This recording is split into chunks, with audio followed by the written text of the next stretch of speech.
Rien de plus complexe que de définir le droit. Mais pour aller à l'essentiel, je dirais que le droit est l'ensemble des dispositions juridiques qui s'imposent à chacun dans une société déterminée. L'ermite dans son désert n'a d'obligation qu'au regard de la divinité à laquelle il croit.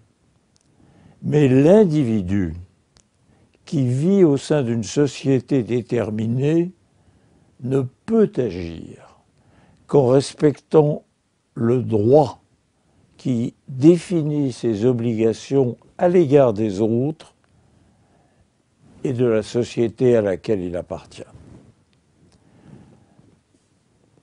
Dans la nôtre, celle de la France d'aujourd'hui, le droit français, fruit d'une longue et parfois tragique histoire, relève aujourd'hui de sources diverses. D'abord, les institutions de la République française, une et indivisible, dont tous les citoyens qui la composent sont, je le rappelle, égaux en droit et en dignité.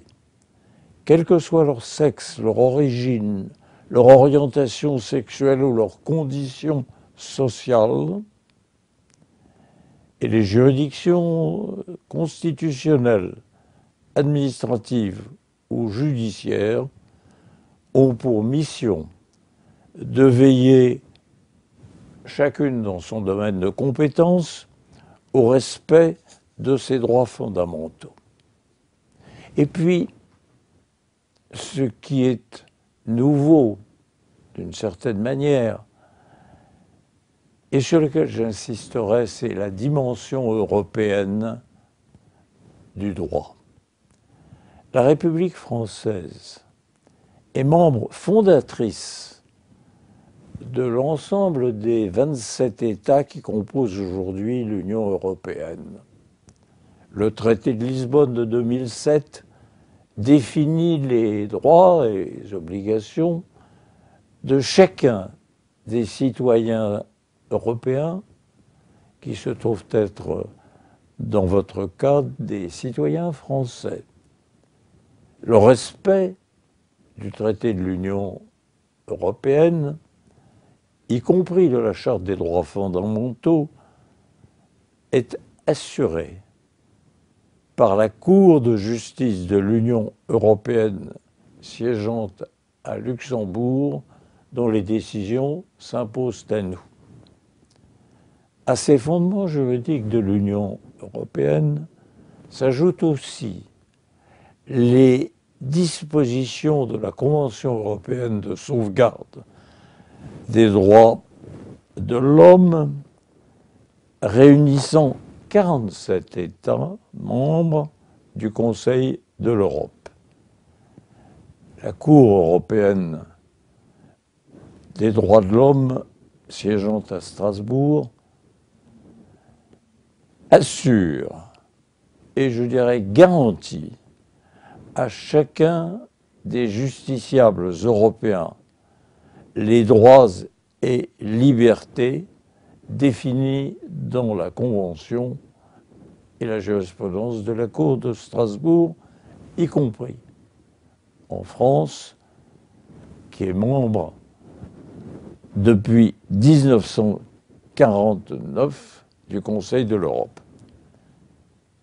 Enfin, dans l'ordre international, au-delà de la dimension européenne, la France, je le rappelle, est signataire de nombreuses conventions internationales qui garantissent aux citoyens français la jouissance des droits définis par ces traités.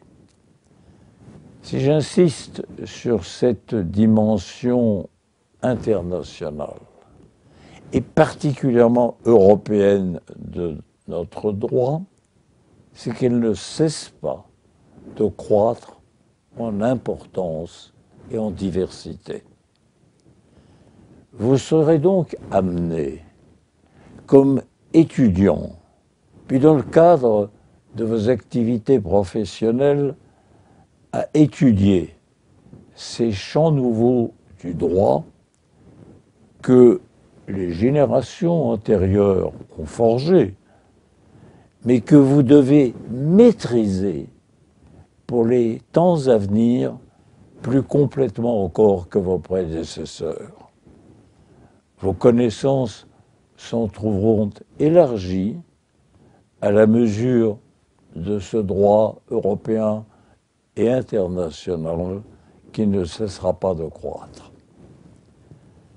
En concluant cette très brève introduction, je voudrais rappeler que vous, étudiants et praticiens de demain du droit, vous serez confrontés par la force des choses à la révolution numérique actuelle qui emporte notre société.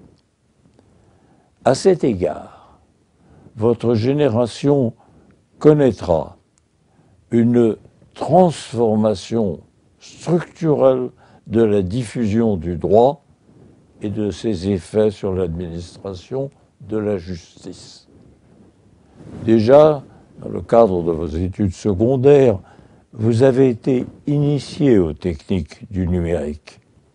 Demain, à l'université, elles seront plus prégnantes encore.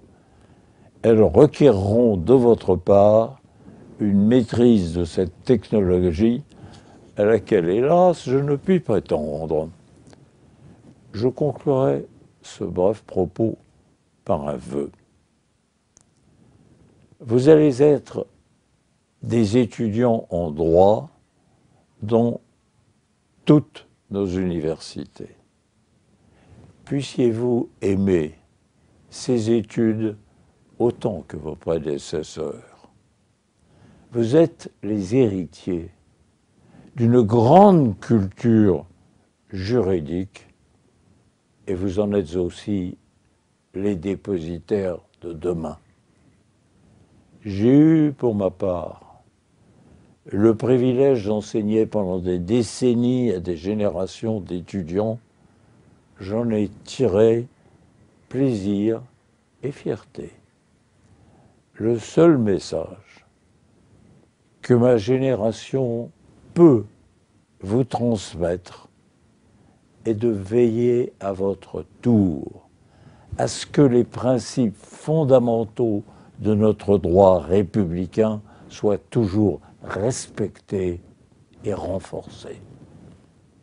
Je vous dis mes vœux les plus chaleureux pour votre avenir de juriste et de citoyen.